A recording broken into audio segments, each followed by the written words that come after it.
What is up, guys? It's your friendly neighborhood web war fanatic, and the Iceman hero just came out, and I thought it would be fun to take him through my ranking system and just see where he lands. So this is nothing definitive here.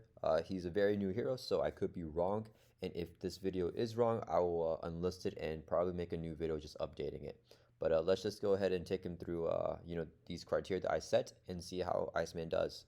So for the first criteria is going to be his thwarting. And when looking at a hero's thwart, the three most important categories, in my opinion, are the stat line, the control, and the cards.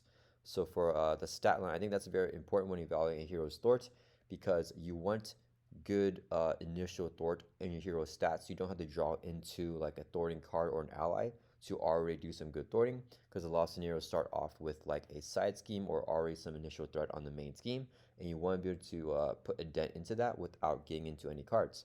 So let's take a look at Iceman's stat line. Iceman in his hero form has a thwart of 1, attack of 2, and defense of 2. So we're looking at the thwarting here, and he only has a thwart of 1, which is not very good.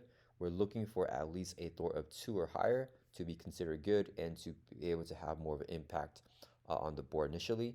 And he doesn't have anything on his hero side or his alter ego side that really affects thwarting. So I do not give him a point for a stat line there. 1 is not great. We want to have at least 2 there. So yeah, he does not get a point. For the control, Iceman seems so far to be one of the best control heroes in the game. So by control, what I mean by that is either going to be a way to either confuse a villain, stop like a scheme activation, right, or a way to mitigate threat. So if you're flipping down, does your hero have some sort of way to control the threat getting placed on the main scheme, or just make sure that there's not that much threat going on? And Iceman definitely has that. Let's take a look at Iceman's hero ability here. It's called Freeze. Interrupt when Iceman makes a basic attack or defense against an enemy. Attach a set-aside copy of Frostbite to an enemy. So Frostbite is this upgrade right here. It's a permanent upgrade that you have 6 copies of, and they just start off, set aside from the game. And you can put one on an enemy by using Freeze here. There's other ways to put them on as well, but Freeze is one way to do it. And then the attached enemy gets -1 scheme and -1 attack. As a force response, so you must trigger it. After the attached enemy activates or leaves play, we set this card back aside again. So it's not max 1 per enemy, so you can stack a bunch of different copies of Frostbite to one enemy and have their scheme -1, -1, -1 for each copy of Frostbite on the enemy. So if Iceman can attack like the villain, then he puts a copy of Frostbite on them, and then if he plays other cards to attach more copies of Frostbite, he can flip down, and the enemy has like, -1 scheme, -2 scheme, -3 scheme. So whenever they're scheming, they're not scheming for as much anymore because of that negative stat line. So that is a great way for Iceman to control the threat going on the main scheme and allow him to flip down safely. Another source of controlling that Iceman has is going to be Frozen Solid right here. It's a 3-cost upgrade. And I love this art where he's freezing Juggernaut. It says hero form only attached to an enemy, max 1 per enemy. Very similar to Spider-Man's Webbed Up. But it says force interrupt when attached enemy would activate. Discard Frozen Solid instead. Then attach a set aside copy of Frostbite to an enemy. So this is so good because it bypasses Stalwart and Steady, right? This is not counted as a confuse or a stun, but it's like a pseudo confuse slash stun because you can stop that activation in its tracks, and you also attach a copy of Frostbite, so next time they do activate, they still have that -1 scheme, -1 attack. So this is a very good card, and playing it will pretty much guarantee that Iceman is able to flip down safely. So yeah, I really, really like this card for Iceman, and he has a lot of control in his kit. So definitely, he has many ways to flip down to his alter ego safely. Even though he doesn't have that stat line for his thwart, he has ways to control the threat going on a main scheme. And lastly, we're going to take a look at Iceman's cards to see what are his like threat removal cards or thwarting cards. So we don't have this on Hall of Heroes yet, but it was leaked, so everyone knows what the card is, and Iceman is out by now, but it's going to be chilled out. This is thwarting event. It's a 2-cost event. He has 3 copies of this in his kit, and then it's Ice Superpower Thwart, Hero Action Thwart. Remove 3 threat from a scheme, attach a set-aside copy of Frostbite to an enemy. So this is a very good, just your standard thwart event, right? 2 costs for 3 is kind of like the average curve of efficiency that we're looking for a thwart event in an identity specific thwart event, I mean, right? So if it's a part of a hero kit, this is kind of a good curve. If it's an aspect card, then it's very good. But yeah, I mean 2 for 3 and plus an effect that synergizes with that hero's effect is very, very good. and attaching a set-aside copy of Frostbite to an enemy. I mean, that's always going to be good to give him that that -1 scheme, -1 attack right there, right? So he does have a good thwarting event. It's not anywhere amazing, but is a good event, so he gets a point for that as well. So he gets a point for control and for the cards for thwarting. So overall, I gave him a score of 2 out of 3 for his thwarting. And he has good cards, good control. It's just that his stat line's a little bit lackluster, but I think that that's easily made up with his control and his cards here. Okay, so next let's take a look at, in my opinion, Iceman's weakest aspect to him, which is going to be his attacking.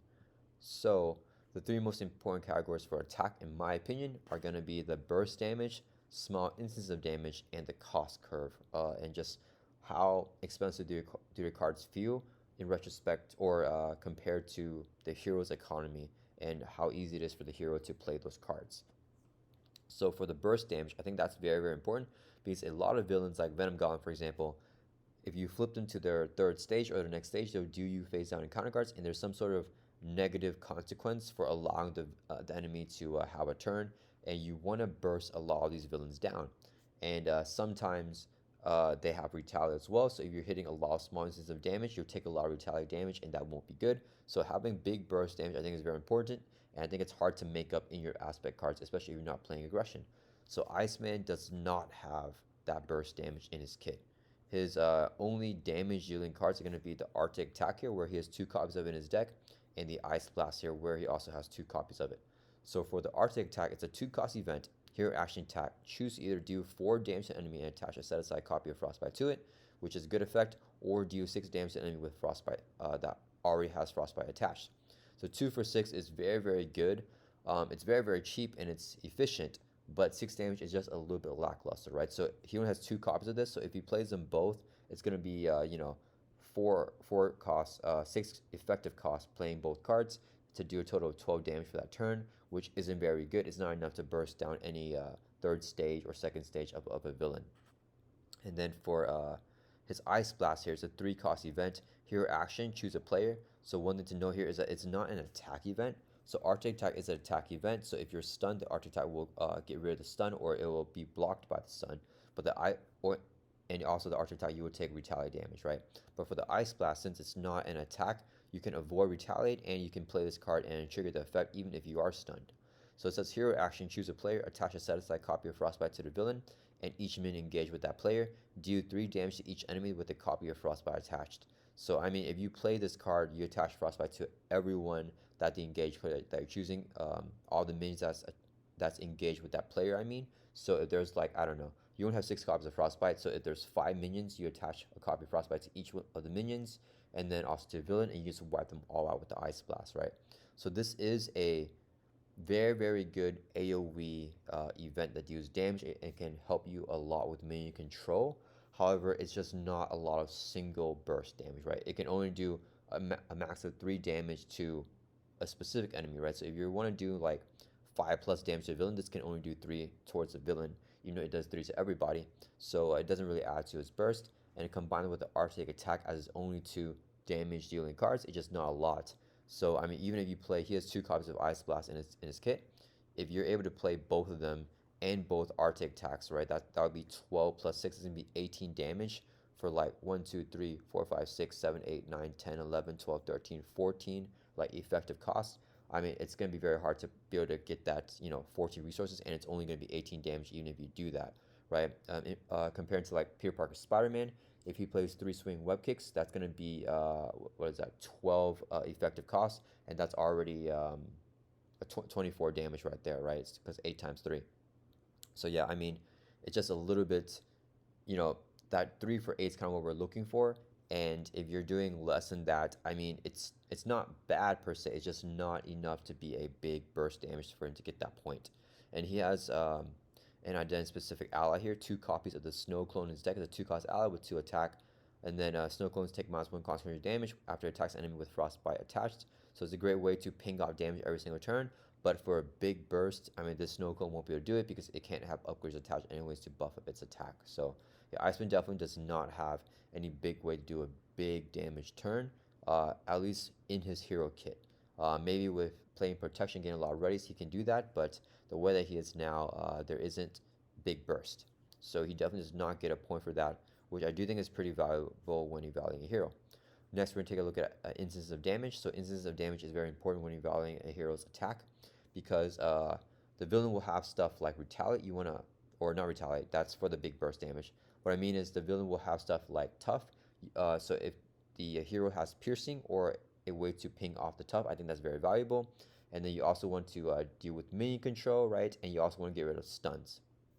So let's take a look at Iceman's instances of damage. So he has no source of piercing in his kit. So if the enemy does have tough, it's going to be a little bit annoying, and a lot of the newer villains do have tough. He has great minion control here with the Ice Blast, right? Because you can choose, yourself, and you can choose like, 5 minions, and you attach a copy of Frostbite to all of them, and then just take them all out, doing 3 damage to each one. So he does get a point for minion control, but in my opinion, he lacks the ability to get rid of tough status cards, and he also doesn't have a lot ready to get rid of stun. The only way for him to ready is his cryokinetic perception right here.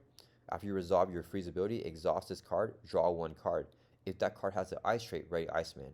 So you can ready up once per turn max, and it's kind of a not consistent type of way to ready, because you can't guarantee that next card that you draw is going to have the ice trait. If it has it, then you can ready. If it doesn't, then you can't ready. And this is the only way for Iceman to ready. So if he gets stunned, and so if he gets stunned, you have to use a basic attack or play an attack event to get rid of the stun. And his freeze here is very contingent on him making that basic attack or basic defense. So if he's stunned, he won't be able to do it during your player phase. So I think that stun is going to be a big thing that kind of stifles Iceman. And because he lacks a way to easily get rid of it, and because he lacks a way to get rid of toughs easily, I'm not going to give him that point, even though he does have decent minion or pretty good minion control with the Ice Blast here. And Archer Attack is a very cheap event that can take down a minion. So he has the minion part down, but he doesn't have the ways to get rid of tough and stun. So I'm not going to give him a point for the instance of damage. And lastly, we're going to take a look at the cost of his attack events. Can he easily play those attack events, or are they too overpriced? I think that they are decently priced. Ice Blast is a little bit expensive if you're only hitting like 1 or 2 enemies, but if you're hitting like a huge wave, I mean, this is going to be invaluable. And Arctic Attack is a very, very cheap attack event. 2 for 4 plus attaching Frostbite. It's very, very good. And if you can get 2 for 6, that is super duper efficient, like just massively efficient. It's just having only 2 copies of that is not going to be enough bang to really do that burst, but it's still very efficient. So in my opinion, Iceman definitely gets a point for having that cost there. So overall for his attack, he's going to have a 1 out of 3 score. He's not the best attacker, which may be why his precon is in aggression to support him, given that damage that he needs. Next, let's take a look at Iceman's survivability right here. So the 3 categories are going to be his alter ego and hero side, his cards, and his healing. So for his alter ego and hero side, I think it's very important for a hero to have survivability built into their hero card or their alter ego side, because if you don't draw into your upgrades and supports or defense events, you can still survive the onslaught of like a villain attacking you, right? So I think it's very important to have that built into your kit, and Iceman definitely has survivability built in his card. So let's take a look at his alter ego here. He has 4 recovery, which is already very good, right? 3 recovery is the average, so having any higher than that is good. So he's already getting a good point with that 4 recovery. And then he begins the game with 6 copies of Frostbite. As a response, after you change this form, shuffle 1 ice card from discard pile into your deck for each copy of Frostbite in play. So that's not going to be the most useful thing for survivability, but the 4 recovery is very good. He also has a hand size of 6 and 11 hit points. So 10 hit points is kind of the normal there, so having any more than that is considered good survivability. So having the 4 recovery and 11 hit points is already really good for his survivability. On his hero side, he has 2 defense, which is the average. If you have 3, I'll consider that very good for survivability. If you have 2 or less, I wouldn't necessarily give him a point. But he has the 4 recovery that we talked about and the 11 hit points also in hero form as well. And his hero ability also adds to his survivability. So freeze is an interrupt.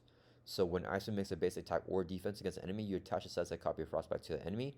That happens before the attack goes through if he's making a basic defense, because it's an interrupt, right? So when Iceman defends as interrupt, you attach a copy of Frostbite to the enemy, so the enemy will get -1 scheme, -1 attack, and when they get that, they're hitting for a little bit less on Iceman. So he's getting some survivability through his hero card, even if he doesn't draw into any survivability cards. So his hero ability, his hit points, and his recovery definitely are more than enough to give him a point for his alter ego slash hero side in survivability. Next, let's take a look at his cards here. So we're just gonna look at cards that he has in his kit to help him survive. What does have? What does he have? I mean, either like a defense event or like upgrades or supports that can increase his hit points or something like that. So Iceman has a pretty cool card here. So first off, obviously he has a Frostbite, which will decrease the scheme and attack of any enemy that he touches and gives Frostbite to. So that's very thematic, and it's also a great way to control the enemies and the villain's stats. So this is a card that gives Iceman that survivability. He also has his Ice Wall here, which is a 4-cost support. When an identity would take any amount of damage from an enemy attack, place that damage on here instead. Then if there's at least 8 damage here, discard this card and set a set-aside copy of Frostbite to an enemy that just attacked. So Ice Wall is a forced interrupt, so you must trigger it, but it's literally a wall, right? It's very expensive at 4 cost. When you put it down, you have this wall here, and every single time you would take damage from an attack, you can put it on the Ice Wall instead. So it's a great way to just kind of artificially like increase your hit points by 8, right? Because you have that, that 8 damage cushion on the Ice Wall, and it just stays there until you take that 8 damage. So it's a very cool card. And one thing that I like on that is that if there's at least 8 damage here after that instance of damage, right? So if there's already 7 damage on Ice Wall and the villain attacks you for like 10, you put all the 10 damage on Ice Wall. And then since it's over 8, it's going to be 17 damage. Then you discard the Ice Wall, but Ice Wall did more than what it needs to do, right? It soaked in 17 damage pretty much, right? So there's definitely ways to take advantage of that. So Iceman definitely has good cards in his kit with the Frostbite and the Ice Wall to allow him to have that survivability point in his cards. And I do want to mention that I know I mentioned it earlier, but Frostbite is set aside, so it is a card in his kit, but you don't need to draw from your deck. It can be played whenever you have an effect that triggers it, like Freeze or Ice Wall or Arctic Tech. A lot of his cards can trigger Frostbite, and you can bring it from set aside and put it into play attached to an enemy. And lastly, does Iceman have any way to heal? And he does have that alter ego recovery stat of 4, which is very good, but he has no way to heal in his kit. And if he had a reliable way to ready, I'll consider that as part of healing, but his only way to ready is his cryokinetic perception, which is a hero response, so it only gives him the ready in his hero form anyways. But even then, it's not very reliable because you need to be able to draw into an ice card, and there's no guarantee that the card that you're going to draw is going to be an ice card. So, I mean, yeah, he definitely doesn't have any sort of healing other than his alter ego recovery stat. So he must make that base recovery if he wants to gain up some hit points. So he definitely will not get a point for healing. So for survivability, I give him a 2 out of 3. I think this is his strongest category because the control for Thor and stuff I think is very, very good as well with this point here. But definitely survivability I think is Iceman's strongest point. Having it built into his alter ego and hero side, he has so many things going for him, right? The 11 hit points, which is above average, the 4 recovery above average, and then the ability to attach Frostbite with this hero ability Freeze. I mean, that just prevents so much damage throughout the course of the game, constantly giving the villain -1 attack, right? If Iceman defends or if he attacks the enemy. So I think his survivability is very, very good. Yeah, and he gets a score of 2 out of 3 for that.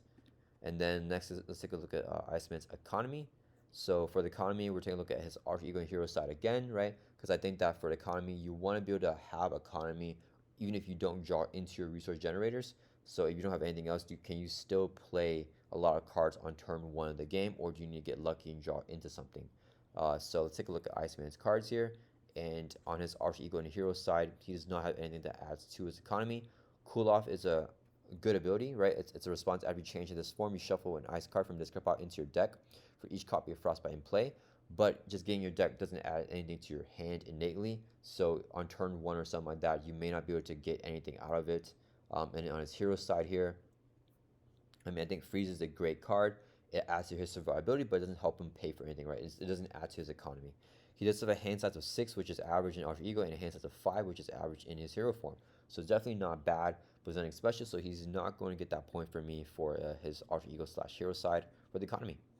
Next, let's take a look at his cards here. Does he have any resource generators or like double resource, triple resource cards in his kit that add to his economy?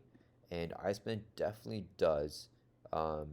He has 1 resource, or he has 2 type of like ways to improve his economy. So it's going to be the Power Belt and the Cryokinetic Perception. And really quick, one thing that I missed here I want to go back to survivability really quick. For the cards, right, he also has the power belt that I missed earlier where you get +3 hit points. So having that 2-cost upgrade where you get the +3 hit points is definitely good, and that will add to his survivability as well. So this check mark here definitely is well deserved. So back to the economy here. We're looking at his cards, I believe. So the power belt is two cost upgrade. You get the +3 hit points, but you also have a hero resource.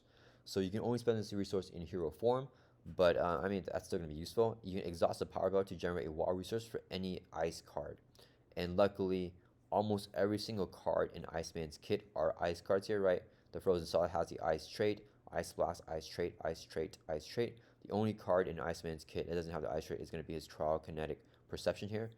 And I believe that his Thwart card here also has the ice trait, right? So every single card has the ice trait except for this 2-cost upgrade. So you can pretty much generate a wild resource for almost all of his cards. And his other type of like pseudo resource generator is going to be the cryokinetic perception, because after you resolve your freeze ability, you can exhaust this card and then draw a card. So drawing a card is a pretty much getting that extra resource to your hand or option to play. So these are going to be his 2 resource generators. So he definitely gets a point for the cards that add to his economy. And lastly, it's going to be the cost for his overall cards. Does Iceman have a ridiculous amount of expensive cards, or for his hand size, for his resource generators, do his cards seem like they are not that hefty to play? And they definitely aren't that hefty to play, right? He has a very cheap attack event with the Arctic attack. His Thwart event here is very cheap as well, being 2 costs for 3. And then, Ice Blast can be a little bit expensive, but I think that if you're playing it to get the AoE effect, it's more than worth it. Ice Wall is pretty expensive, but being able to add that survivability, I think is worth it as well. And then Frozen Solid here. I mean, this is also an expensive card, being 3 costs, but when you play, you get to prevent and hold activation, which is very, very good. So, I mean, other than that, all of its upgrades here and its allies only 2 costs, which is pretty cheap. So I think that overall Iceman does have a pretty good cost curve, so I will give him a point for that as well. So for his economy, the overall is going to be 2 out of 3. I don't think his economy is anywhere near amazing, but I don't think it's terrible, and he definitely has those resource generators. They are a little bit more, they just have caveats to them, right? I would prefer this to be a generate wild resource for any card, but it must be for an ice card, and I prefer this to not be locked behind triggering freeze, right? Freeze, you must exhaust to use a basic attack or a basic defense, right? So if Iceman is already exhausted, he can't trigger the cryokinetic perception. He has to be readied up. So it's kind of locked behind him being readied and making that basic activation. So that's my only thing with the cryokinetic perception here. And then with the power belt, I mean, they're just both not perfect cards, because you can't just exhaust to draw and you can't just exhaust to get that resource. But it definitely will give him that point there. Yeah, so his economy, I don't know where I was going with that, but his economy is 2 out of 3. I think it's definitely not bad. It's not anywhere near like good or amazing though. And lastly, let's take a look at Iceman's versatility. So 3 most important categories for that is going to be his in-game versatility. I think it's important that a hero can play a bunch of different ways, and I think that Iceman definitely fulfills that, right? He doesn't necessarily have to play any specific way. He doesn't have to rely on his frostbites, even though they are good. They kind of lock him into his basic activations, but I think he can still play well with a lot of allies. I think he can play more of a rush style if you give him a lot of attack events, because he can prevent a lot of the scheme and damage with frostbite and just ignore everything else and go for the villain. I think that he can play a more slow build out approach. I think that he can play a bunch of different ways and still be very viable and effective. And Frozen Solid, the fact that frostbite prevents or gives the attached enemy -1 scheme and -1 attack, adds to that versatility, because you can lead into alter ego, lead into hero side. Frozen Solid, same thing. It's when the attached enemy would activate, not just a scheme or attack activation, but either. So it gives him a lot of versatility in that way. Ice Wall, just adding that survivability, I think that's always going to be useful. So yeah, I think Iceman has a bunch of different ways that he can play. So he definitely gets that point for the in-game versatility for me. For cancels, does the hero have any encounter card cancels? This adds to their versatility, because it means that they can do more reckless things and just be okay with it, because they can cancel an encounter card during the encounter card phase. And Iceman definitely does not have any cards in his kit that can cancel anything, so he does not get a point for the cancels here. And then lastly, we're going to look at his aspects. Once again, this is not the most important category to me, but does Iceman have versatility across all different aspects in the game? And I think he definitely does. I mean, the way that his kit is built, I think is very, very flexible, and he can play in any aspect and thrive off it, right? He can lean into being able to thwart more because he already has that great control on the scheme with Frostbite and Frozen Solid. So you play him in Justice, that would just give him the oomph that he needs to really take off big chunks of threat. If you play in Protection, that will build onto his survivability, and he can defend for allies and stuff like that as well, and also trigger freeze a lot of times because Protection has a lot of readies. I think he'll be good with a lot of allies as well. I think Aggression is his precon because he's lacking some attack cards, so giving him that attack I think is going to be very good because he can already control the threat. Not necessarily do a lot of threat removal, but he's able to control a threat and he has good defense already built in. So playing him in Aggression I think is also very good. So he definitely gets a point for his versatility across these different aspects here. So overall for versatility, I'm giving him a 2 out of 3 for that. And then, yeah, my overall ranking for Iceman is in the B tier. I think that he's going to be a solid hero. I think he looks super duper fun, and I'm super excited to play him. But he's missing a lot of the things here. So he has 1, 2, 3, 4, 5, 6 boxes that I'm missing here. And I think that is just a little bit too much to keep him out the A tier. He has a lot of things in his kit that I think most A tier heroes have that he's missing. But that being said, I think that there's still a lot of ways to play him, and I don't know if this is. I mean, this is definitely not a definitive rank or anything like that. It's still super duper early. I could be entirely wrong, and if I am, I will make an update to this video and kind of just redo this video and just addressing what I had wrong and what new information came through with Iceman. But yeah, this is kind of my first initial impression, just taking him through with now that we have all his cards reviewed and like shown to us, and now that he is released, I'm just gonna put him through this ranking system that I have and see how he does. And he got a B tier, so I don't know if that's what you guys were expecting. I don't know if you guys think that he's in a B tier or not. If you guys have played him, definitely let me know down in comments below if you agreed or disagreed with this list and or with this power ranking right here and how I evaluate his different categories. But yeah, I hope you guys enjoy this video, and I'll see you guys in the next one.